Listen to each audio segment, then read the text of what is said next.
नमस्कार दोस्तों, मैं स्मित मिश्रा स्वागत करता हूं एक बार फिर से आप सभी का एमजेटी एजुकेशन में। दोस्तों, दिसंबर 2020 के करंट अफेयर का पार्ट 2 लेकर आ चुका हूं आपके लिए। इसमें बहुत ही महत्वपूर्ण क्वेश्चंस लिए गए हैं। 64 इंपॉर्टेंट क्वेश्चंस का ये संकलन है दोस्तों। ये पार्ट 2 है, पार्ट 1 ऑलरेडी अपलोडेड है, आप लोग जाकर के चैनल से देख सकते हैं। उसमें हम लोग 1 दिसंबर से 15 दिसंबर तक के इंपॉर्टेंट क्वेश्चन कवर किए थे। ये पार्ट 2 है, हिंदी और इंग्लिश दोनों में रहेगा और इसकी पीडीएफ और क्विज भी आपको प्रोवाइड की जाएगी। कहाँ पर? क्विज और पीडीएफ के लिए आप हमारे एमजेटी ऐप से जुड़ जाइएगा। एमजेटी ऐप इंस्टॉल कर लीजिए, वहीं पर आप लोग फ्री में क्विज भी पा जाएंगे, पीडीएफ भी पा जाएंगे। तो पार्ट 1 भी देख लीजिए, पार्ट 2 देख लीजिए। अगर आप किसी भी एग्जाम की तैयारी कर रहे हो तो ये वीडियो बहुत ज़्यादा आपके लिए हेल्पफुल होने वाली है। यकीन मानिए दोस्तों, वीडियो को इन तक देखने के बाद आपको एक भी सिंगल क्वेश्चन में कोई सा भी डाउट नहीं रहने वाला है। पूरा डिटेल के साथ हम लोग जानते चलेंगे एक एक क्वेश्चन को। तो चलिए अब ज़्यादा समय न लेते हुए वीडियो को स्टार्ट करते हैं। आई होप आपने वीडियो को लाइक कर दिया होगा। लाइक नहीं किया है तो लाइक जल्दी से कर दीजिए, शेयर कर दीजिए अपने दोस्तों के पास। और अगर आप चैनल पर पहली बार आए हैं, चैनल को सब्सक्राइब कर लीजिए, बेल आइकन को प्रेस कर लीजिए, जिससे आने वाली वीडियोज़ का नोटिफिकेशन आपको मिलता रहे। चलिए बात करते हैं पहले क्वेश्चन की। पहला क्वेश्चन है, हाल ही में किसने vision 2035 public health surveillance in India launch किया? तो अभी हाल ही में दोस्तों नीति आयोग ने इसे लॉन्च किया है, vision 2035 public health surveillance in India. Bharat में दोस्तों स्वास्थ्य प्रणाली को मजबूत बनाने और भारत को अंतर्राष्ट्रीय स्वास्थ्य आपदाओं के लिए पहले से तैयार रखने के लिए ये शुरू किया गया है। जैसा कि आप लोगों ने अभी देखा, 2020 में एक वायरस आता है और पूरे के पूरे इंडिया के हेल्थ सिस्टम को हिला करके रख देता है। तो ऐसा दोबारा ना हो, इस वजह से एक विजन बनाया गया है नीति आयोग के द्वारा। 2035 तक इंडिया को ऐसे मजबूत बनाया जाए जिससे अगर ऐसी कोई आपदा आती है तो फिर भारत उससे निपटने के लिए तैयार रहे। नीति आयोग के बारे में थोड़ा सा जानिए। इसकी स्थापना दोस्तों हुई थी 2015 में। मुख्यालय इसका नई दिल्ली है। अध्यक्ष होते हैं प्रधानमंत्री। तो बाय डिफॉल्ट नरेंद्र मोदी जी हैं इसके प्रधानमंत्री। उपाध्यक्ष राजीव कुमार जी हैं। सीईओ हैं अमिताभ कांत जी। अगला देखते हैं, हाल ही में चीन और पाकिस्तान के बीच कौन सा वायुसेना अभ्यास आयोजित हुआ? वायुसेना का अभ्यास पूछा गया है। तो अभी हाल ही में चाइना और पाकिस्तान के बीच में ये हुआ है दोस्तों। इसका नाम है शाहीन 9। बी ऑप्शन आपका करेक्ट होगा। शाहीन 9 नाम का जो सैन्य अभ्यास है वो चाइना और पाकिस्तान के बीच में हुआ है। इसका इस बार 9वां संस्करण था, इसी वजह से यहाँ पर नाम में लिखा है शाहीन 9। ओके, तो 2011 से ये शुरू हुआ है। रेगुलर एक्सरसाइज होता है चाइना और पाकिस्तान के बीच में, अक्सर होता रहता है, प्रत्येक वर्ष होता है। ठीक है, अगला देखते हैं, हाल ही में कहाँ पर देश का पहला ह्यूमन मिल्क बैंक खोला गया? भारत का पहला ह्यूमन मिल्क बैंक ये दोस्तों कहाँ पर खोला गया है? बहुत ही इंपॉर्टेंट क्वेश्चन है। ये गुवाहाटी में खुला है। गुवाहाटी यानी असम में। ठीक है, कहाँ पर है गुवाहाटी में? गुवाहाटी में है एक सत्री बारी क्रिश्चियन हॉस्पिटल, उसी के कैंपस में ये खोला गया है। भारत का पहला ह्यूमन मिल्क बैंक है। अगला, हाल ही में कहाँ पर लोसार नामक नववर्ष मनाया गया? नववर्ष पर्व मनाया गया। तो अभी हाल ही में दोस्तों लद्दाख में मनाया गया। लोसार नाम का जो फेस्टिवल होता है ये लद्दाख में मनाया जाता है। इसे लद्दाखी नववर्ष के नाम से भी जाना जाता है। ठीक है, यहाँ पर होता क्या है, 15 दिसंबर को ये भी मनाया गया है। इसमें होता क्या है कि यहाँ पर ये लोग पारंपरिक झंडा होता है इनका, एक तारचेन नाम याद रखिएगा। तारचेन नाम का इनका पारंपरिक झंडा होता है, उसको फहरा करके ये लोग मनाते हैं उत्सव। ठीक है, लोसार महोत्सव। अगला, हाल ही में ओला ने कहां पर दुनिया का सबसे बड़ा स्कूटर कारखाना स्थापित करने की घोषणा की? तो दोस्तों ओला जो कंपनी है, ओला कैब की कंपनी, ये तमिलनाडु में दुनिया की सबसे बड़ी स्कूटर की फैक्ट्री स्थापित करने जा रही है। ठीक है, दुनिया की सबसे बड़ी होगी ये। इसके लिए इसने 2400 करोड़ का इन्वेस्टमेंट करने की घोषणा की है। 2400 करोड़ रुपए निवेश करेगा। ओके, और इसकी क्षमता अगर बात करें कैपेसिटी की, तो 2 मिलियन यूनिट जो होगी वो प्रति वर्ष उत्पादन करेगा, प्रोड्यूस करेगा। ओला के बारे में जानिए। ओला दोस्तों इसकी स्थापना हुई थी 2010 में। इसका हेडक्वार्टर है बेंगलुरु में और इसके संस्थापक भाविश अग्रवाल और अंकित भाटी जी हैं। इन्होंने ही इसकी स्थापना की थी। अगला देखते हैं, गोल्डमैन पर्यावरणीय पुरस्कार 2020 किसने जीता? तो अभी हाल ही में दोस्तों पाल स्विन ट्वा ने जीता है गोल्डमैन पर्यावरणीय पुरस्कार। ओके, तो ये ऑप्शन आपका बिल्कुल करेक्ट होगा। ये एशिया के लिए जीते हैं गोल्डमैन पर्यावरणीय पुरस्कार 2020, एनवायरमेंटल अवार्ड 2020। ठीक है, किसके द्वारा दिया जाता है? ये दिया जाता है ICUN के द्वारा, यानी international union for conservation of nature के द्वारा। इनको क्यों दिया गया है? तो दोस्तों प्राकृतिक संसाधनों के प्रबंधन करने के लिए लोगों में जागरूकता इन्होंने फैलाया है और इस वजह से इनको इसी काम के लिए दिया गया है ये अवार्ड। अगला देखते हैं, हाल ही में कब 49वां विजय दिवस मनाया गया? ये तो आपको पता ही होना चाहिए, विजय दिवस कब मनाया जाता है। तो विजय दिवस प्रत्येक वर्ष मनाया जाता है दोस्तों 16 दिसंबर को। ध्यान रखिएगा 16 दिसंबर को 1971 में भारत ने विजय हासिल की थी। किस पर? पूर्वी पाकिस्तान पर, या पूर्वी पाकिस्तान या कहीं पाकिस्तान। उस टाइम पर पाकिस्तान दो हिस्सों में होता था, एक पूर्वी पाकिस्तान जो आज बांग्लादेश है वो, और एक पाकिस्तान। तो पाकिस्तान की सेना द्वारा ही ऑपरेट किया जाता था। लेकिन जब ये युद्ध भारत जीता तो बांग्लादेश में दोस्तों, इसके बाद बांग्लादेश का गठन हुआ, एक नया देश का निर्माण हुआ। यहाँ पर 93,000 से ज़्यादा सैनिक जो हैं वो घुटनों के बल बैठे थे, यानी आत्मसमर्पण किए थे भारत के सामने। ये बहुत बड़ी जीत थी। तो इस बार इसकी 49वीं वर्षगांठ मनाई गई। ओके, तो 16 दिसंबर को प्रत्येक वर्ष मनाया जाता है। अब यहाँ पर बच्चे कंफ्यूज होते हैं, एक क्वेश्चन जब आ जाता है तब। कारगिल विजय दिवस, ध्यान रखिएगा कारगिल विजय दिवस मनाया जाता है 26 जुलाई को। यहाँ भी ऑप्शन में ये भी दिया गया है, 26 जुलाई को कारगिल विजय दिवस मनाया जाता है। वो कारगिल की लड़ाई जो 1999 में हुई थी उसकी जीत की याद में भारत मनाता है। लेकिन ये विजय दिवस जो है ये 1971 की युद्ध की जीत में मनाया जाता है। क्लियर होना चाहिए बिल्कुल। अगला देखते हैं, हाल ही में अमेरिका ने किस देश पर रूसी वायु रक्षा प्रणाली की खरीद पर प्रतिबंध लगाए हैं?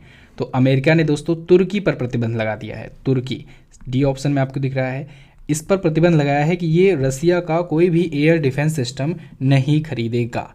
आपको पता हो तुर्की को दोस्तों रसिया ने दिया है S-400 मिसाइल, जो भारत को भी दे रहा है रसिया। ठीक है, भारत से भी रसिया की डील चल रही है। S-400 मिसाइल दिया है तुर्की को। तो इस वजह से अमेरिका जो है ये तुर्की पर प्रतिबंध लगा दिया है, और इसके लिए इसने पहली बार एक कानून का उपयोग किया है जिसका नाम है काटसा। क्या नाम है? काटसा कानून। ये जो काटसा कानून है पहली बार अमेरिका ने यूज़ किया है। किसके ऊपर यूज़ किया है? तुर्की के ऊपर। तो ये काटसा सेक्शन जो है इसको याद रखिएगा, ये इंपॉर्टेंट है, यहाँ से क्वेश्चन बन सकता है। इसका फुल फॉर्म होता है countering America's adversaries through sanctions act. फिर से बोल रहा हूँ, countering America's adversaries through sanctions act. तो ये काटसा जो सैंक्शन है ये पहली बार अमेरिका ने यूज़ किया है इसके ऊपर। ठीक है, चलिए अब तुर्की के बारे में थोड़ा सा आपको पता होना चाहिए। इसकी राजधानी होती है अंकारा, राष्ट्रपति हैं तैयब अदोरगन, और मुद्रा होती है तुर्किश लीरा। तैयब अदोरगन जी दोस्तों अपने आप को जो जितने भी मुस्लिम देश हैं उसका सबसे बड़ा लीडर बताते हैं। चलिए अगला, UNEP ने कितने व्यक्तियों को वर्ष 2020 का चैंपियंस ऑफ द अर्थ का पुरस्कार दिया? तो यूनाइटेड नेशन के इन्वायरमेंट प्रोग्राम ने दोस्तों इस बार 6 व्यक्तियों को दिया है चैंपियंस ऑफ अर्थ का पुरस्कार। देखिए दोस्तों, पर्यावरण के लिए, पर्यावरण के क्षेत्र में कहें तो इसे सबसे बड़ा अवार्ड होता है। ठीक है, तो इस बार 5 कैटेगरीज में 6 व्यक्तियों को दिया गया है। अब ये कौन कौन से हैं इनका इमेज मैं आपको यहाँ पर शो करा दे रहा हूँ, नाम भी आप लोग पढ़ लीजिए। 5 कैटेगरी में बात करें तो पहली कैटेगरी है लाइफ टाइम अचीवमेंट की, जिसमें रॉबर्ट डी बुलार्ड को दिया गया। इसके बाद इंस्पायरेशन एंड एक्शन की कैटेगरी है जिसमें 2 व्यक्तियों को मिला है, एक मिला है याकूब सौदोगो को और एक निमांटो नेक्विमे को। एक है पॉलिसी लीडरशिप की कैटेगरी, इसमें मिला है फ्रैंक वेनिमा रामा को जो कि फिजी के प्रधानमंत्री हैं। और एक कैटेगरी है एंटरप्रेन्योर विजन, इसमें मुंडी लुबेर को दिया गया है। एक है साइंस एंड इनोवेशन की कैटेगरी, इसमें डॉक्टर फेबियन लिएंडर्स को दिया गया है। ठीक है, तो नाम आपको दिख रहा है, लिस्ट भी आपको दिख रही है। इस बार 5 कैटेगरी में 6 व्यक्तियों को दिया गया है। यहाँ से एक क्वेश्चन और बन सकता है कि 2018 में किसे मिला था। ये क्वेश्चन इसलिए बनेगा क्योंकि 2018 में हमारे प्रधानमंत्री जी को मिला था। प्रधानमंत्री नरेंद्र मोदी जी को 2018 में फ्रांस के राष्ट्रपति इमैनुअल मैक्रोन के साथ मिला था चैंपियंस ऑफ अर्थ का अवार्ड। ये याद रखिएगा, इंपॉर्टेंट है। अगला, हाल ही में किसे सूर्य भूषण इंटरनेशनल अवार्ड से सम्मानित किया गया? तो ये क्वेश्चन दोस्तों मैं बहुत बार रिपीट करता हूँ डेली करंट अफेयर में। अभी हाल ही में के सिवान को, जो कि इसरो के अध्यक्ष हैं, इनको सूर्य भूषण इंटरनेशनल अवार्ड से सम्मानित किया गया है। ओके, अगला, बुक लिटिल बुक अवार्ड 2020 के विजेता कौन बने? एक्चुअली में ये बिग है, ठीक है, इसको बिग कर लीजिए। बिग लिटिल बुक अवार्ड इससे कौन सम्मानित किए गए? तो अभी हाल ही में राजीव ईपे को और सुभद्रा सेन गुप्ता को, इन दोनों को ही बिग लिटिल बुक अवार्ड 2020 दिया गया। तो उपरोक्त तो दोनों ऑप्शन आपका करेक्ट होगा। राजीव ईपे जो हैं ये चित्रकार हैं, सुभद्रा सेन गुप्ता जो हैं ये राइटर हैं। अगला देखते हैं, मानव विकास सूचकांक 2020 में भारत किस स्थान पर है?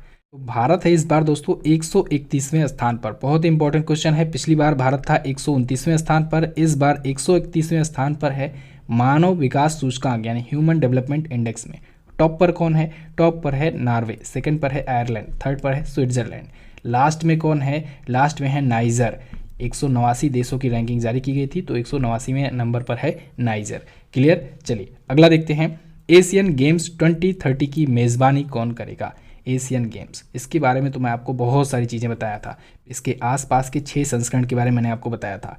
एशियन गेम्स 2030 वाला जो होगा ये होगा 21वां संस्करण और ये होगा दोहा में, कतर में। तो बी ऑप्शन यहाँ पर आपका बिल्कुल करेक्ट होगा। ठीक है, 2030 में मेज़बानी करेगा कतर। 2034 में दोस्तों सऊदी अरब के रियाद में होगा, याद रखिएगा ये 22वां संस्करण होगा। तो यहाँ पर 2030 के बारे में पूछा गया है, जो कि ये होता है 21वां संस्करण, और ये कहाँ पर होगा, ये होगा दोहा कतर में।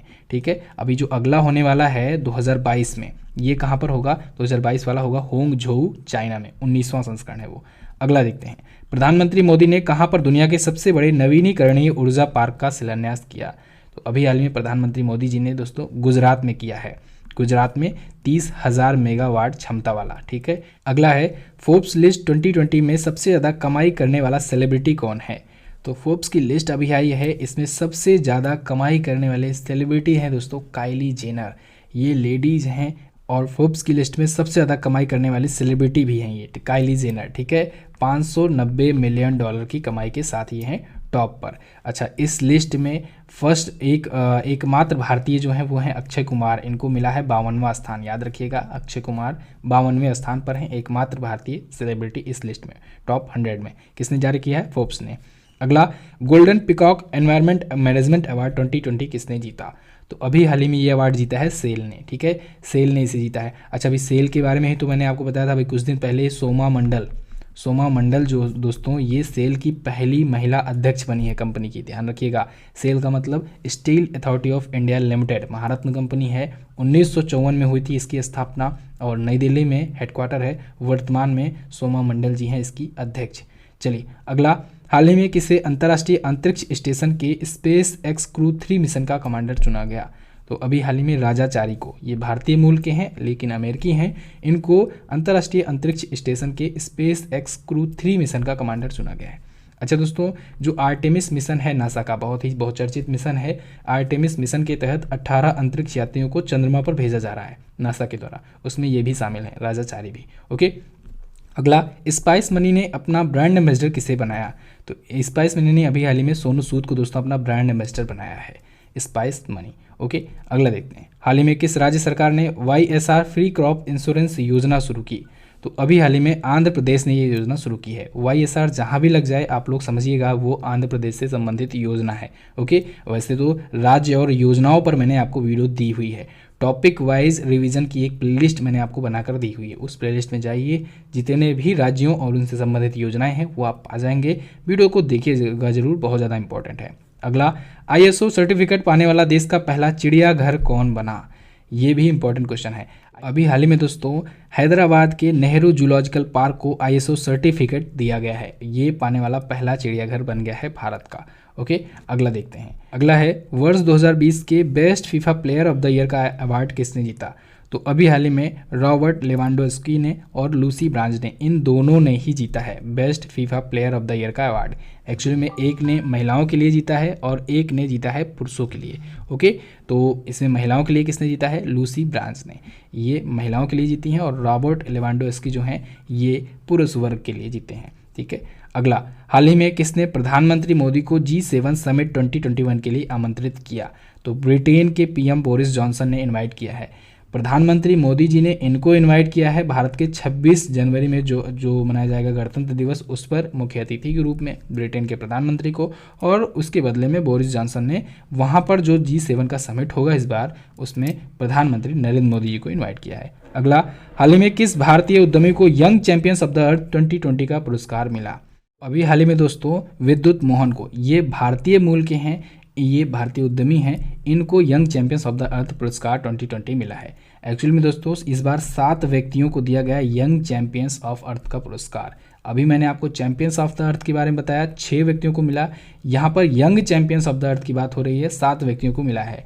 इसमें भारत के हैं विद्युत मोहन, हमें इन्हीं से मतलब है, बाकी से मतलब नहीं है। ठीक है, ये तकाचार नाम का इनका एक स्टार्टअप है, तकाचार नाम का, तो उसी की वजह से इनको मिला है, क्योंकि वो जो स्टार्टअप है इनका, ये किसानों को फसलों के अवशेषों को जो खेत में वो जला देते हैं उनको जलाने से रोकने के लिए काम करता है, तो इसी वजह से इनको ये अवार्ड दिया गया है। अगला, मानव स्वतंत्रता सूचकांक 2020 में भारत किस स्थान पर है।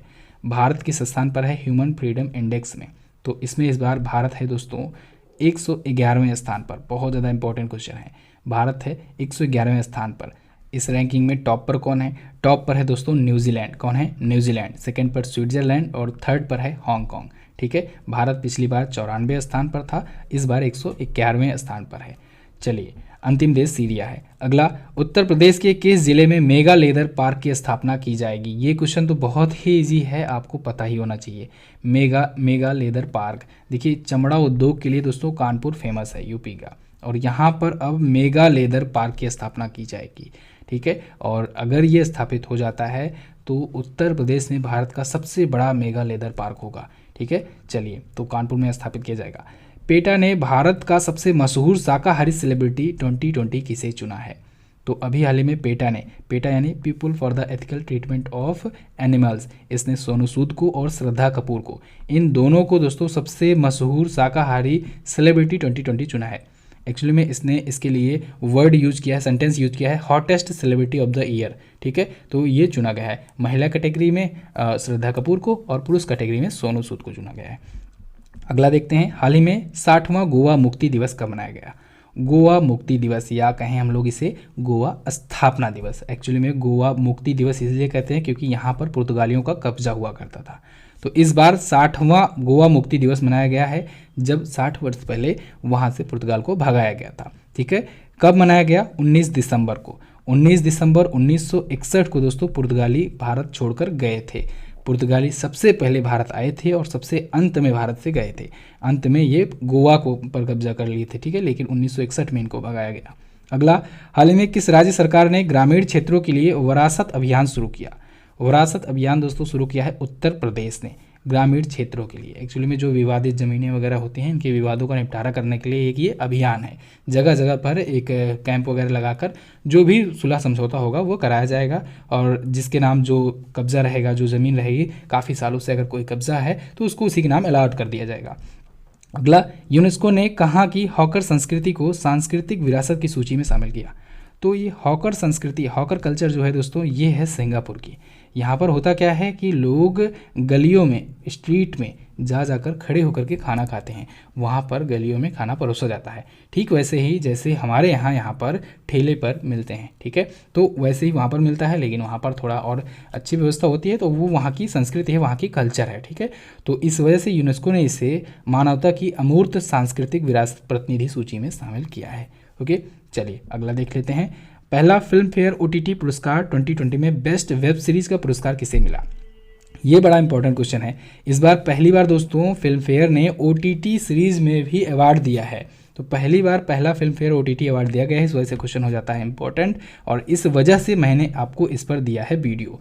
आप लोग देखिएगा वो वीडियो तो आपको ज़्यादा समझ में आएगा। और वैसे तो इसकी PDF भी है, आप लोग PDF से भी रीड कर सकते हो इजीली, आराम से। ठीक है, फिर भी मैं आपको कुछ इंपॉर्टेंट चीज़ें हैं वो आपको बता दे रहा हूँ। जैसे बेस्ट वेब सीरीज चुनी गई है दोस्तों पाताल लोक।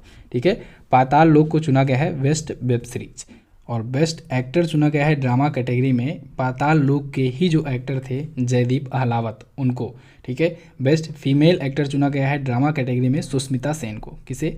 सुष्मिता सेन को, आर्या मूवी के लिए। ठीक है, आर्या मूवी क्या? वेब सीरीज के लिए, आर्या वेब सीरीज के लिए। ठीक है, हॉटस्टार पर आई थी। अच्छा, पाताल लोक कहाँ पर आई थी? पाताल लोक दोस्तों आई थी अमेजन प्राइम पर। ये भी आपको ध्यान रखने चलना है कि किस OTT प्लेटफॉर्म पर आई थी, ये भी क्वेश्चन बन सकता है, क्योंकि जैसा कि मैंने आपको बताया पहली बार Filmfare award OTT platform के लिए दिया गया है। OTT का मतलब होता क्या है? OTT का फुल फॉर्म होता है ओवर द टॉप। क्या? Over the top. Okay, best comedy series चुनी गई है पंचायत, और बेस्ट सीरीज चुनी गई है क्रिटिक्स में द फैमिली मैन को। अगला, राष्ट्रीय किसान दिवस कब मनाया जाता है? National farmers day. बहुत ज़्यादा इंपॉर्टेंट है क्योंकि देश में प्रोटेस्ट भी चल रहा है फार्मर्स का, तो इस वजह से यहाँ से क्वेश्चंस बन सकते हैं। ठीक है, तो राष्ट्रीय किसान दिवस दोस्तों मनाया जाता है 23 दिसंबर को। प्रत्येक वर्ष 23 दिसंबर को मनाया जाता है। ठीक है, क्यों? क्योंकि 23 दिसंबर को होता है दोस्तों जो हमारे पूर्व प्रधानमंत्री थे, 5वें नंबर के प्रधानमंत्री थे चौधरी चरण सिंह जी, उनकी जयंती। उन्हीं की जयंती के अवसर पर 2001 से मनाया जाना ये शुरू हुआ है। ओके, अच्छा, चौधरी चरण सिंह जी उत्तर प्रदेश के 2 बार CM भी रह चुके हैं। तो ऐसे भी क्वेश्चन बनता है कि निम्न में से कौन सा ऐसा प्रधानमंत्री है जो UP का 2 बार मुख्यमंत्री रह चुका है? तो आप वहाँ पर बता देंगे चौधरी चरण सिंह जी। देखिए क्वेश्चन कई प्रकार से बन सकते हैं, डिपेंड करता है कि आपका माइंड कितना ज़्यादा डेवलप होता है क्वेश्चन को क्रैक करने में।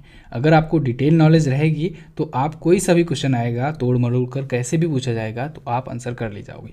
आप खुद सोचा करो, करोड़ों लोग एग्ज़ाम दे रहे हैं, तो जब करोड़ों में से उनको हज़ारों को चुनना है तो कुछ ना कुछ इधर उधर तो करेंगे ही। सिंपल क्वेश्चन तो पूछेंगे नहीं, सिंपल पूछ लेंगे सब लोग आंसर कर दे जाएंगे। तो इस वजह से आपको आसपास की चीज़ें भी ध्यान रखनी चली होगी। अगला, हाल ही में किस देश ने दुनिया का सबसे बड़ा टेलीस्कोप लॉन्च किया? तो चाइना ने लॉन्च किया है दुनिया का सबसे बड़ा रेडियो टेलीस्कोप। नाम क्या है इसका? नाम है फास्ट, FAST नाम है इसका, 500 मीटर अपर्चर स्पेरिकल टेलीस्कोप।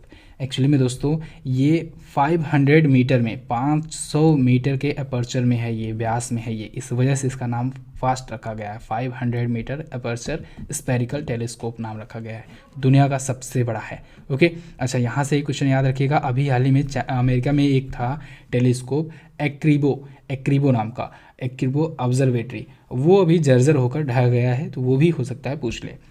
अगला देख लेते हैं, संयुक्त राष्ट्र महिला ने भारत के पहले जेंडर डाटा हब के लिए किस राज्य से समझौता किया? तो अभी हाल ही में संयुक्त राष्ट्र महिला ने केरल में भारत का पहला जेंडर डाटा हब स्थापित करने के लिए समझौता किया है। केरल में लैंगिक समानता और महिला सशक्तिकरण के लिए ये स्थापित किया जाएगा। दोस्तों आप लोगों को ऐसे ही डिटेल कंटेंट प्रोवाइड करने के लिए एक मैं सिंगल ई बुक लाया हुआ हूँ, ठीक है। वैसे तो हर मंथ का मंथली करंट अफेयर की ई बुक आती है हमारी, जिसमें आपको हर एक चीज़ कैटेगरी वाइज दी रहती है। अब उसमें हर एक चीज़ कैटेगरी वाइज होने से क्या होता है कि आप एक एक दिन का टारगेट बनाकर एक एक चैप्टर वाइज पढ़ सकते हो और अच्छे से प्रिपेयर कर सकते हो। ऐसे ही पूरे साल भर का आया है आप लोगों के लिए ब्रह्मास्त्र 2.0। इसमें होता क्या है कि जनवरी से लेकर के दिसंबर 2020 तक का पूरा करंट अफेयर का स्टडी मटेरियल है। और अभी जब मैं ये वीडियो अपलोड कर रहा हूँ आज के लिए तो ऑफ़र भी है, प्री लॉन्च ऑफर है। आप जाइए MZT ऐप पर उस ई बुक को परचेज़ कीजिए, ऑफर का फ़ायदा उठाइए। अभी आपको बहुत सस्ते में मिल रही है, सिर्फ 99 रुपये में मिल रही है, ठीक है। वैसे हमारी जनरली ई बुक होती है जो मंथली, वो होती है 20 रुपये में पर मंथ का, लेकिन सोचिए आप लोग 12 महीनों का सिर्फ 99 रुपये में सिर्फ आज पा रहे हैं, तो परचेज़ कीजिए, ऐसा मौका दोबारा नहीं मिलेगा। अपनी तैयारी को कंटिन्यू कीजिए। अगला, ATP अवार्ड 2020 में लगातार 18वें वर्ष प्रशंसकों के सबसे पसंदीदा खिलाड़ी कौन बने? तो ये दोस्तों बने हैं रोजर फेडरर। ये कहाँ के हैं? स्विट्ज़रलैंड के हैं, और ये 18 सालों तक लगातार फैंस फेवरेट रहे हैं रोजर फेडरर, ठीक है। इसके बाद दोस्तों ATP नंबर 1 का प्लेयर का भी अवार्ड मिला, किसे मिला? नोवाक जोकोविच को मिला। ये कहाँ के हैं? ये हैं सर्बिया के, और इन्होंने ही तो ऑस्ट्रेलियन ओपन जीता है, याद होगा आपको। राफेल नडाल, ये स्पेन के हैं, इनको भी एक अवार्ड मिला है। इनको कौन सा अवार्ड मिला है? इनको दोस्तों मिला है स्टेफान एडबर्ग स्पोर्ट्समैनशिप अवार्ड। फिर से बोल रहा हूँ, स्टेफान एडबर्ग स्पोर्ट्समैनशिप अवार्ड। ये स्पेन के हैं और इन्होंने अभी हाल ही में फ्रेंच ओपन जीता है, ये भी याद रखना चाहिए आपको। अगला देखते हैं, Vajpayee the years that changed India नामक बुक किसने लिखी? ये पुस्तक लिखा है दोस्तों शक्ति सिन्हा ने। किसने? शक्ति सिन्हा ने लिखा है। बुक्स एंड अर्थर पर भी आपको वीडियो दी गई है। अगला, प्रत्येक वर्ष 24 दिसंबर को निम्न में से कौन सा दिवस मनाया जाता है? 24 दिसंबर को दोस्तों मनाया जाता है राष्ट्रीय उपभोक्ता अधिकार दिवस, नेशनल कंज्यूमर राइट्स डे। बहुत ज़्यादा इंपॉर्टेंट डे है। सन 2000 से मनाया जाना शुरू हुआ, ठीक है। और उपभोक्ता संरक्षण अधिनियम, क्योंकि इसी दिन 1986 में लागू नहीं हुआ था, लागू नहीं कह सकते हैं, इस दिन मंजूरी मिली थी, ठीक है। उपभोक्ता संरक्षण अधिनियम 1986 को मंजूरी मिली थी, इस वजह से यही दिन चुना गया। ओके, अच्छा यहाँ पर डी ऑप्शन में आपको दिख रहा है विश्व उपभोक्ता अधिकार दिवस, साथ साथ इसको भी जानते चलिए, ये 15 मार्च को मनाया जाता है। ओके, चलिए, जो उपभोक्ताओं का अधिकार होता है, जो कस्टमर होते हैं, उनके जो क्या क्या राइट्स होते हैं उनको याद दिलाने के लिए, उसके बारे में जागरूकता फैलाने के लिए ये दिवस मनाया जाता है। अगला, हाल ही में किस राज्य सरकार ने जल्लीकट्टू के आयोजन को मंजूरी दी है? जल्लीकट्टू ये एक होता है खेल तमिलनाडु में, तो वहाँ पर कोरोना के चलते थोड़ा सा बैन, ऐसा स्थिति बन रहा था कि बैन लगा दिया जाएगा, इस बार नहीं आयोजित होगा, लेकिन सरकार ने वहाँ की मंजूरी दे दी है कुछ गाइडलाइंस जारी करके, ठीक है। जल्लीकट्टू बहुत बड़ा नाम है। जल्लीकट्टू इसलिए ज़्यादा चर्चे में रहता है क्योंकि अभी सुप्रीम कोर्ट ने इस पर बैन भी लगा दिया था। इसमें होता क्या है, इस खेल में मानव का, मनुष्य का बैलों से संघर्ष होता है। लोगों को, ग्रामीण लोगों में एक खेल होता है, लोगों को बैलों से लड़ाया जाता है और जानें चली जाती हैं। और यही वजह थी कि सुप्रीम कोर्ट ने इस पर बैन लगा दिया था एक टाइम के लिए, लेकिन बहुत ज़्यादा विरोध प्रदर्शन हुए वहाँ पर और फिर से सुप्रीम कोर्ट को मजबूरन अलाउ करना पड़ा, क्योंकि जनता ही सब कुछ है। ओके, अच्छा, यहाँ से क्वेश्चन बन सकता है कि ये जल्लीकट्टू का जो आयोजन होता है, ये खेल होता है, ये कब आयोजित किया जाता है? तो दोस्तों वहाँ पर एक पोंगल त्यौहार मनाया जाता है। कौन सा? पोंगल त्यौहार। तो उसी पोंगल त्यौहार पर जल्लीकट्टू का आयोजन किया जाता है ग्रामीण क्षेत्रों में, याद रखिएगा। अच्छा, जल्लीकट्टू पर एक मूवी बनी है और इस मूवी को इस बार भारत के द्वारा नॉमिनेट किया गया है, भारत की तरफ से भेजा गया है ऑस्कर के लिए, ठीक है। तो उस मूवी का नाम जल्लीकट्टू ही है। अगला देखते हैं। अगला क्वेश्चन है दोस्तों, हाल ही में किस राज्य ने महिलाओं के लिए बीसी सखी योजना शुरू की? बीसी सखी योजना ये शुरू किया है दोस्तों उत्तर प्रदेश सरकार ने। अब इसमें बीसी का क्या मतलब होता है? बीसी का मतलब होता है बैंकिंग करस्पॉन्डेंट। तो राज्य की, उत्तर प्रदेश राज्य की लगभग 58,000 महिलाएं, 58,000 महिलाओं को बीसी के रूप में, यानी बैंकिंग करस्पॉन्डेंट के रूप में नियुक्त किया जाएगा और उनको रोजगार उपलब्ध कराया जाएगा, ठीक है। चलिए अगला देखते हैं। किस भारतीय अभिनेता को न्यू जर्सी सीनेट द्वारा लाइफ टाइम अचीवमेंट अवार्ड से सम्मानित किया गया?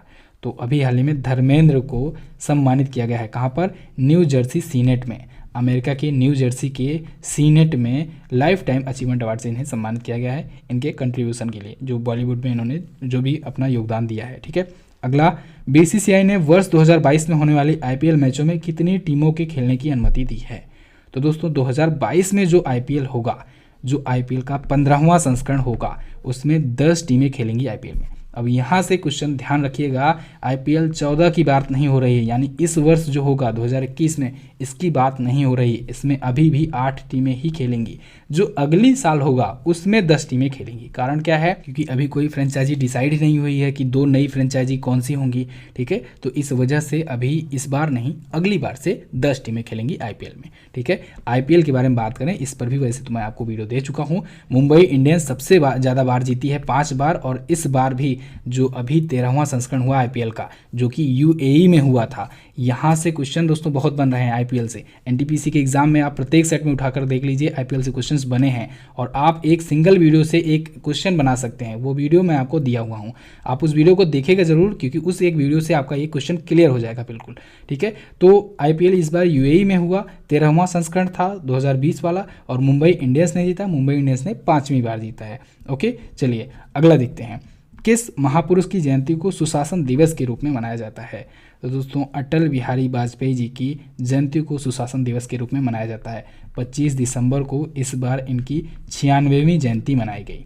हमारे पूर्व प्रधानमंत्री, भारत रत्न स्वर्गीय श्री अटल बिहारी वाजपेयी जी की जयंती पर मनाया जाता है, ठीक है, गुड गवर्नेंस डे। अच्छा, अटल बिहारी वाजपेयी जी भारत के 10वें पीएम थे, 10वें प्रधानमंत्री थे, याद रखना आपको इसको। भारत के 3 बार प्रधानमंत्री बने, एक बार 13 दिनों के लिए, सबसे कम कार्यकाल का भी रिकॉर्ड इन्हीं के नाम है। एक बार 13 महीनों के लिए बने और एक बार इन्होंने पूरा का पूरा कार्यकाल अपना पूरा किया। ओके, चलिए अगला देख लेते हैं। प्रधानमंत्री मोदी ने कहाँ पर भारत की पहली ड्राइवरलेस मेट्रो का उद्घाटन किया? तो दोस्तों दिल्ली में, दिल्ली मेट्रो में ड्राइवरलेस मेट्रो आ गई है और इसका उद्घाटन अभी हाल ही में प्रधानमंत्री नरेंद्र मोदी जी ने किया है। भारत की पहली ड्राइवरलेस मेट्रो, बिना ड्राइवर के मेट्रो। ओके, भारत में मेट्रो की शुरुआत दोस्तों हुई कोलकाता मेट्रो से। 1984 में पहली बार मेट्रो चलाई गई थी इंडिया में, फिर उसके बाद 2002 में दिल्ली में चलाई गई मेट्रो। ओके, चलिए अगला देख लेते हैं। आंध्र प्रदेश हाईकोर्ट के नए मुख्य न्यायाधीश कौन बनाए गए? आंध्र प्रदेश हाईकोर्ट, इसके मुख्य न्यायाधीश बनाए गए अरूप कुमार गोस्वामी जी। ये दोस्तों थे सिक्किम हाई कोर्ट के। तो सिक्किम हाई कोर्ट के जो चीफ जस्टिस थे उनको आंध्र प्रदेश हाई कोर्ट भेज दिया गया, और आंध्र प्रदेश हाई कोर्ट के थे जेके माहेश्वरी, इनको सिक्किम हाई कोर्ट का चीफ जस्टिस बना दिया गया। दोनों में अदला बदली कर दी गई।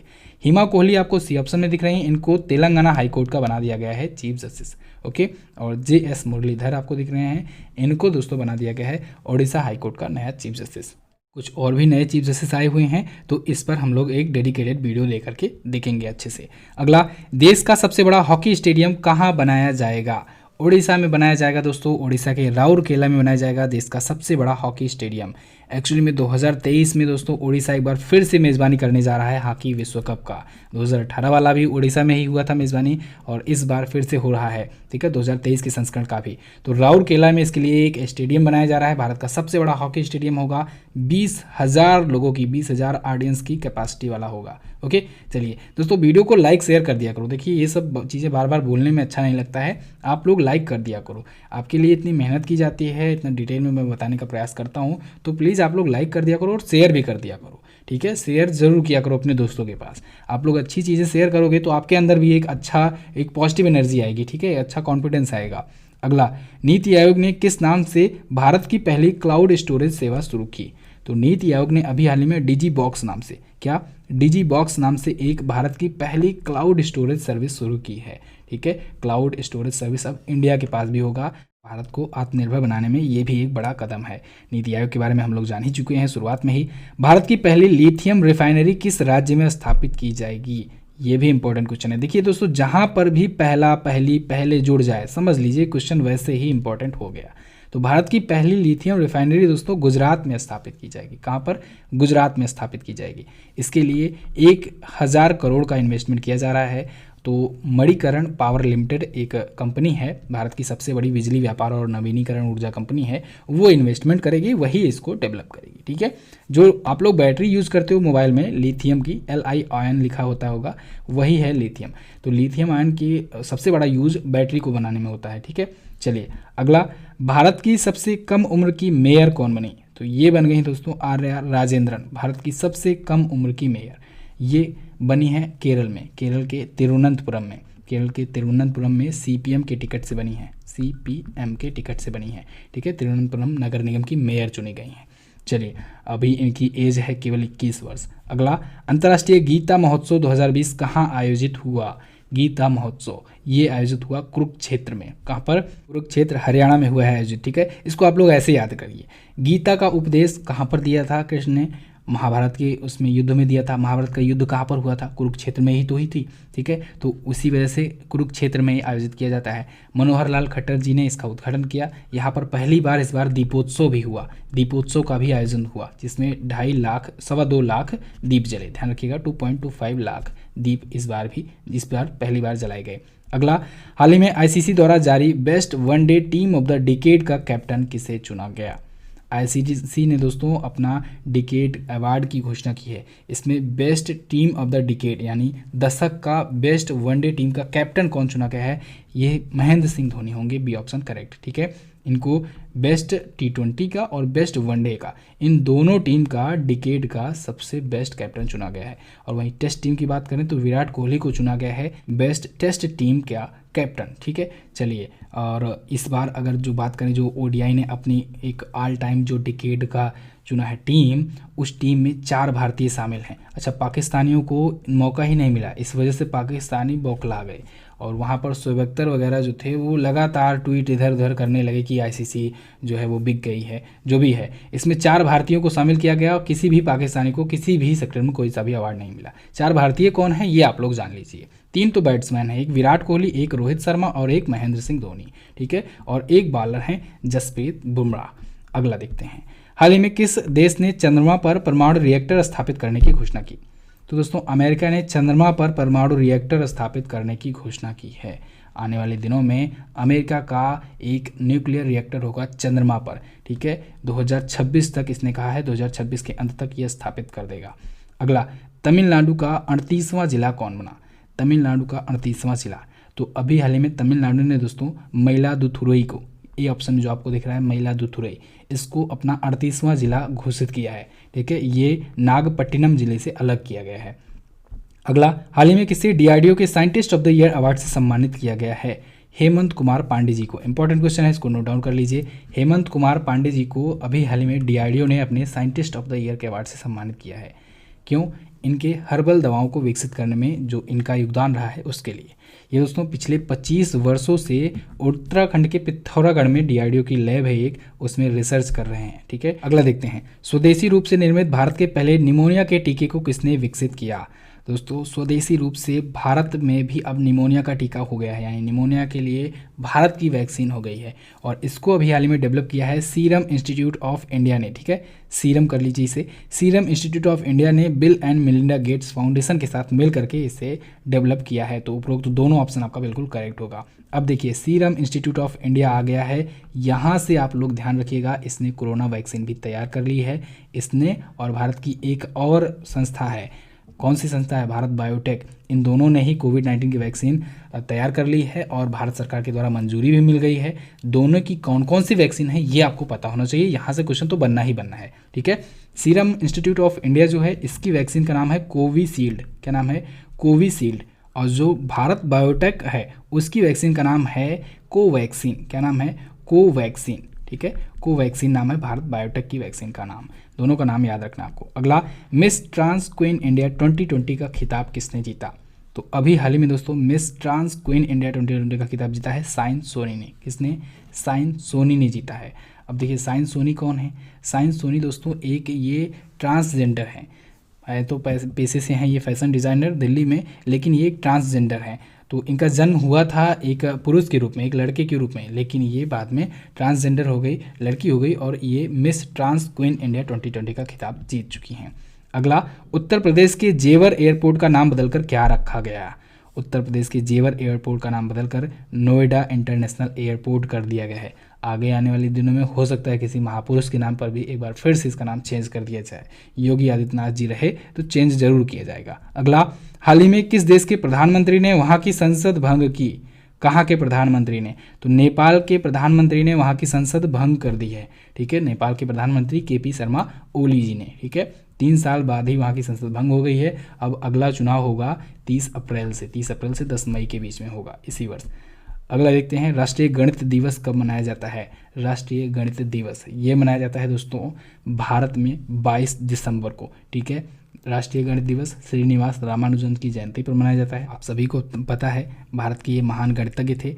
2012 में इनकी 125वीं जयंती थी और 125वीं जयंती पर ही घोषणा हुई कि अब से राष्ट्रीय गणित दिवस इनके जन्मदिन पर मनाया जाएगा 22 दिसंबर को। ठीक है, अच्छा 2012 में जब घोषणा हुई तो 2012 के वर्ष को, यानी इनके 125वीं जयंती के वर्ष को गणित वर्ष चुना गया। ठीक है, राष्ट्रीय गणित वर्ष घोषित किया गया, ये भी पूछा जा सकता है। अगला, राष्ट्रीय खेल मंत्रालय ने खेलो इंडिया यूथ गेम्स 2021 में कितने स्वदेशी खेलों को शामिल किया है? दोस्तों इस बार खेलो इंडिया यूथ गेम्स में 4 नए स्वदेशी खेल शामिल किए गए हैं। ये 4 नए खेल जो हैं अलग अलग क्षेत्रों से हैं। एक है कलारीपयट्टू। कलारीपयट्टू जो है ये केरल से संबंधित है, इसको ऐड किया गया है। एक है मल्लखंब। मल्लखंब मध्य प्रदेश और महाराष्ट्र से संबंधित है, वहाँ पर खेला जाता है, इसको भी ऐड किया गया है। एक है गतका। गतका जो है दोस्तों ये बेसिकली पंजाब के जो निहंग सिख होते हैं, निहंग सिख योद्धा, उनके द्वारा खेला जाता है। ठीक है, उनको भी ऐड किया गया है। एक है थोंगता। थोंगता दोस्तों एक्चुअली में ये मणिपुरी मार्शल आर्ट है, इसको भी इसमें ऐड कर लिया गया है। तो इसमें खेलो इंडिया यूथ गेम्स में 4 नए स्वदेशी खेल जोड़े गए हैं। अच्छा आपसे पूछा जाए खेलो इंडिया यूथ गेम्स इस बार होगा कहाँ पर? तो इस बार होगा हरियाणा में। कहाँ पर होगा? हरियाणा में होगा। ठीक है, बाकी के 3 कहाँ पर हुए हैं इसकी वीडियो मैं आपको दिया हुआ हूँ। अगला, अमेरिकी राष्ट्रपति डोनाल्ड ट्रंप ने लीजन ऑफ मेरिट से किसे सम्मानित किया? तो लीजन ऑफ मेरिट से अभी हाल ही में सम्मानित किए गए हैं प्रधानमंत्री नरेंद्र मोदी जी ने। किसने सम्मानित किया? राष्ट्रपति, जो वर्तमान में अभी राष्ट्रपति हैं डोनाल्ड ट्रंप, वो आपको बताया गया है कि अभी 20 जनवरी तक रहेंगे डोनाल्ड ट्रंप ही वहाँ के प्रेसिडेंट अमेरिका के। ठीक है, चलिए अगला देख लेते हैं। कोलोन बॉक्सिंग वर्ल्ड कप 2020 में भारत ने कुल कितना मेडल जीता? कोलोन बॉक्सिंग वर्ल्ड कप 2020 तो भारत ने जीता है दोस्तों इस बार 9 मेडल टोटल। अब इन 9 मेडल में दोस्तों 3 तो है गोल्ड, 2 है सिल्वर और 4 है bronze medal. Total 9 medal Bharat को मिले हुए हैं। भारत है मेडल टेबल में दूसरे स्थान पर। किस स्थान पर? दूसरे स्थान पर। पहले पर कौन है? पहले पर है जर्मनी, जहां पर ये आयोजित हुआ। जर्मनी के कोलोन में आयोजित हुआ था बॉक्सिंग वर्ल्ड कप। अच्छा 3 गोल्ड आया है, तो 3 गोल्ड कौन कौन जीता है ये क्वेश्चन पूछा जा सकता है। तो याद रखिएगा 3 गोल्ड मिले हैं मनीषा मौन को, सिमरनजीत कौर को और अमित पंघाल को। ओके, चलिए अगला देखते हैं। हाल ही में किस कंपनी ने भारत की पहली 5G इनोवेशन लैब की स्थापना की? भारत में पहली 5G इनोवेशन लैब ये स्थापित किया है दोस्तों ओप्पो ने। ओप्पो एक चाइनीज़ कंपनी है और भारत में इसने अपनी पहली 5G इनोवेशन लैब स्थापित की है। कहाँ पर? हैदराबाद में। कहाँ पर? हैदराबाद में, ठीक है। अच्छा, ओप्पो के सीईओ कौन है ये पूछा जा सकता है, तो सीईओ हैं इसके टोनी चेन। कौन है? टोनी चेन है इसके सीईओ। अगला देखते हैं, हाल ही में किस देश ने आईएनएस सिंधुवीर को औपचारिक रूप से अपनी नौसेना में शामिल किया? आईएनएस सिंधुवीर ये दोस्तों भारत दिया था। किसको? म्यांमार को दिया था। अभी अक्टूबर में ही तो मैंने आपको बताया था, म्यांमार को दिया था आईएनएस सिंधुवीर, और इसको अब म्यांमार ने अपनी नौसेना में शामिल कर लिया है। लेकिन म्यांमार की धोखेबाजी तो देखिए, इसने उसका नाम चेंज कर दिया, नाम चेंज करके रख दिया यूएमएस मानिए थिंकथू। क्या? यूएमएस मिनिए थिंकथू कर दिया है, ठीक है, नाम याद रखिए, यूएमएस मिनिए थिंकथू। ओके, तो म्यांमार ने अपनी नौसेना में शामिल कर लिया। म्यांमार के पास अभी इससे पहले कोई सी भी पनडुब्बी नहीं थी, म्यांमार की ये पहली पनडुब्बी है। अगला देखते हैं, मुलग मेडल पाने वाले पहले क्रिकेटर कौन बने? तो पहले क्रिकेटर बन गए अजिंक्य रहाणे, मुलग मेडल। अभी दोस्तों ऑस्ट्रेलिया के और इंडिया के बीच में टेस्ट सीरीज चल रही थी, उस टेस्ट सीरीज में दूसरे टेस्ट में अजिंक्य रहाणे कैप्टन बने थे, ठीक है, और कैप्टनसी पारी भी इन्होंने खेली, शतक भी लगाया, मैन ऑफ द मैच भी बने, और उसमें पहले से ही डिसाइड था जो इस मैच का मैन ऑफ द मैच बनेगा उसको दिया जाएगा मुलग मेडल। तो इस प्रकार से अजिंक्य रहाणे को मिला पहला मुलग मेडल, ठीक है। जानी मुलग की याद में ये दिया जाता है। जानी मुलग जो थे ये ऑस्ट्रेलिया की जो अंतर्राष्ट्रीय स्तर पर पहली बार दौरा करने गई थी टीम क्रिकेट की, उसके कैप्टन थे, उन्हीं के सम्मान में ये पहली बार दिया गया है। और पहला अवार्ड किसने जीता? अजिंक्य रहाणे ने। क्लियर। अगला, भारत की पहली hot air balloon wild life safari की शुरुआत कहाँ की गई? तो अभी हाल ही में दोस्तों बांधवगढ़ नेशनल पार्क में। कहाँ पर? बांधवगढ़ नेशनल पार्क में इसकी शुरुआत की गई है। मध्य प्रदेश में है बांधवगढ़ नेशनल पार्क, और यहाँ पर इस टाइगर रिजर्व में भारत की पहली hot air balloon wild life safari की शुरुआत की गई है। जैसे अफ्रीका के जंगलों में होता है वैसे ही भी अब भारत में भी भारत के जो पर्यटक होंगे वो इस सफारी का, hot air balloon wild life safari का आनंद उठा सकेंगे। क्लियर है। मध्य प्रदेश में और कौन कौन से नेशनल पार्क हैं? ये पन्ना टाइगर बिहार जो आपको दिख रहा है ये भी मध्य प्रदेश में ही है। एक है पेंच, ठीक है, पेंच टाइगर रिजर्व है। एक है कान्हा किसली, ये भी है वहीं पर, और बांधवगढ़ तो है ही, ठीक है। ओके, तो ये तो थी दोस्तों दिसंबर मंथ की कंप्लीट वीडियो। आई होप आपको बहुत कुछ जानने को मिला होगा। 2 पार्ट में हम लोगों ने 130 से ज़्यादा क्वेश्चंस को कवर अप किया है। अब आप लोग दोनों वीडियो देख लीजिए। पहला पार्ट अगर आपने नहीं देखा है उसको जाइए चैनल पर देखिए, बाकी के मंथ्स की वीडियो आपको प्लेलिस्ट पे मिल जाएगी, उसको भी देखिए। आगे बढ़ने से पहले आपको मैं बताना चाहूँगा वीडियो को लाइक ज़रूर कर दो। अब लाइक करके ही जाना, लाइक कर देना और शेयर भी कर देना अपने दोस्तों के पास। आपके लिए बहुत ज़्यादा मेहनत की जाती है दोस्तों, तो आप लोग प्लीज़ हमारे लिए भी थोड़ा सा करो, वीडियो को शेयर कर दो अपने कम से कम 10 दोस्तों के पास। तो वीडियो को शेयर करो, वीडियो को फैलाओ। अच्छी चीज़ें आप लोग शेयर करोगे तो हो सकता है क्या पता आपका दोस्त भी आपके पास कभी अच्छी चीज़ भेज दे, कोई ऐसा मटेरियल भेज दे जो आपके लिए यूज़फुल हो, और हो सकता है वही क्वेश्चन पूछ लिया जाए एग्जाम में। इस वजह से आप लोग अच्छा शेयर करो, आपके पास भी अच्छा शेयर होकर के आएगा। इसकी क्विज और पीडीएफ आपको मिल जाएगी एमजेटी ऐप पर। पीडीएफ आप हमारे टेलीग्राम ग्रुप से भी डाउनलोड कर सकते हैं। टेलीग्राम ग्रुप का लिंक आपको डिस्क्रिप्शन में मिल जाएगा। आप लोग जाइएगा टेलीग्राम ऐप पर, सर्च कीजिएगा एमजेटी एजुकेशन, वहाँ पर भी आपको मिल जाएगा ग्रुप। 22,000 से ऊपर जो सब्सक्राइबर हैं वही वाला चैनल ज्वाइन करना है, किसी फेक चैनल को ज्वाइन नहीं करना है। क्लियर है। तो बस फिलहाल इतना ही रखते हैं वीडियो में। वीडियो को एंड तक देखने के लिए बहुत बहुत धन्यवाद। मिलते हैं अगली वीडियो में, तब तक के लिए नमस्कार, जय हिंद, वंदे मातरम।